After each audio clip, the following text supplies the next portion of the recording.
Where grief likes to linger. There are cities that celebrate the dead, and there are cities that remember them. Tonight, the tavern has settled along the narrow street in New Orleans, not far from where jazz drifts through open windows and memories refuse to stay buried. Alex mentioned it as he helped anchor the doors this evening. He said, "This place holds grief differently." He was right, because grief doesn't always shout. Sometimes it hums softly in the background of your life, waiting for quiet moments to remind you it's still there. So if you've been carrying something you thought time would erase, sit with me a while. And before we begin, if this story reaches you, leave a comment or a quiet word below. It helps the tavern find those who need it most. Now then, welcome to the Lion's Tavern, my friend. Tonight, grief has something to say. She arrived just after midnight, not lost, not confused, just familiar with sadness. She took a seat near the window, watching reflections of lantern light ripple across the rain-dark pavement. I could tell right away this wasn't fresh grief. This was the kind that settles in, unpacks its bags, learns your routines. I poured her a drink and waited. "You've been carrying this a long time." She nodded. "People think grief ends, but here it just changes songs." Outside, a trumpet cried softly in the distance.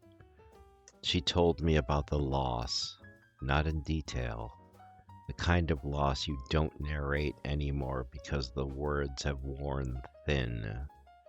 A name she doesn't say out loud, a space beside her that will never be filled again. "I don't cry much anymore," she said. "I just feel heavier." I leaned against the bar.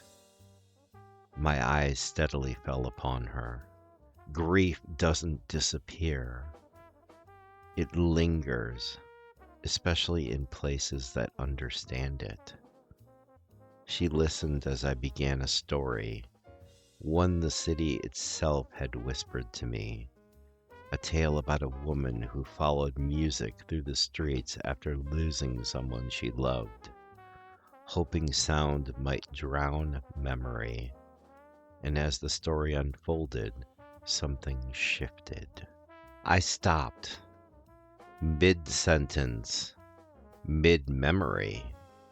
I looked at her again, really looked. Her hands were clenched tight around the glass. "Hey, you don't look so good." She flinched slightly, caught. "What's really hurting you right now?" Her voice was barely audible. "I feel guilty when I laugh, like I'm leaving them behind." Ah, that's when grief stops being sorrow and becomes a prison. I rested my forearms on the bar, lowering my voice. "Listen to me. Grief doesn't want your misery. It wants your remembrance." She looked up, confused. "You honoring your life doesn't erase theirs. It carries them forward." She breathed out slowly, like someone setting down a weight they didn't know they were allowed to release. "Stay with me. Let's finish the story together." She nodded, and we stepped back into it. And so the story continued. The woman followed the trumpet night after night, through rain, through crowds, through streets that remembered more than she wanted to. She believed grief was something she could outrun, but the music followed her until one evening, exhausted, she stopped. And instead of silence, the music softened. It didn't demand anything from her. It stayed. Back in the tavern, the traveler's eyes shimmered. Grief is not a storm meant to pass. It is a river that changes shape. In the story, the woman learned to sit with the sound, to let it ache without letting it hollow her out. She danced again, laughed again, not in spite of grief, but alongside it. And so the story ended quietly. No resolution, no miracle, just coexistence. I looked back at the woman across from me. You don't need to move on. You need to move with it. Tears slid freely now, not breaking her, but loosening something tight. So it's okay that it's still here? I smiled. It means you loved deeply. That's nothing to be ashamed of. Outside, the music shifted, lighter now, softer. Inside, she sat straighter. Grief doesn't leave when the world tells it to. It lingers where love once lived.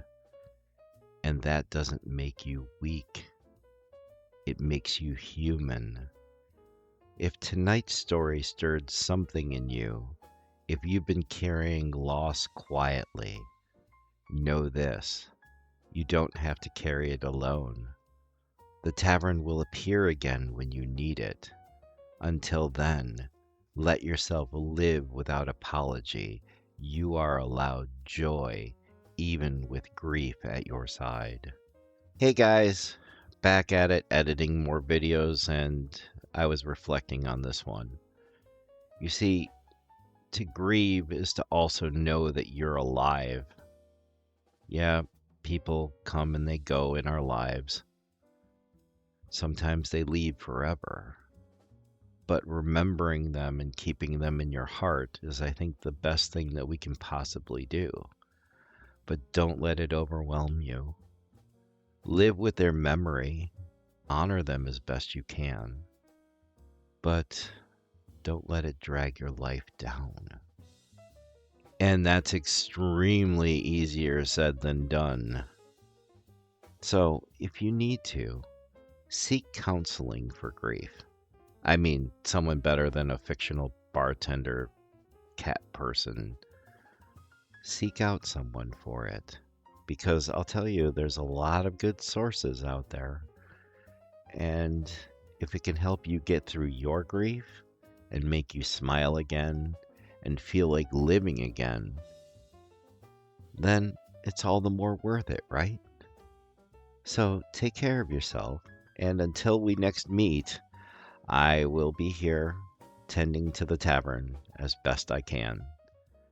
Be well, my friends,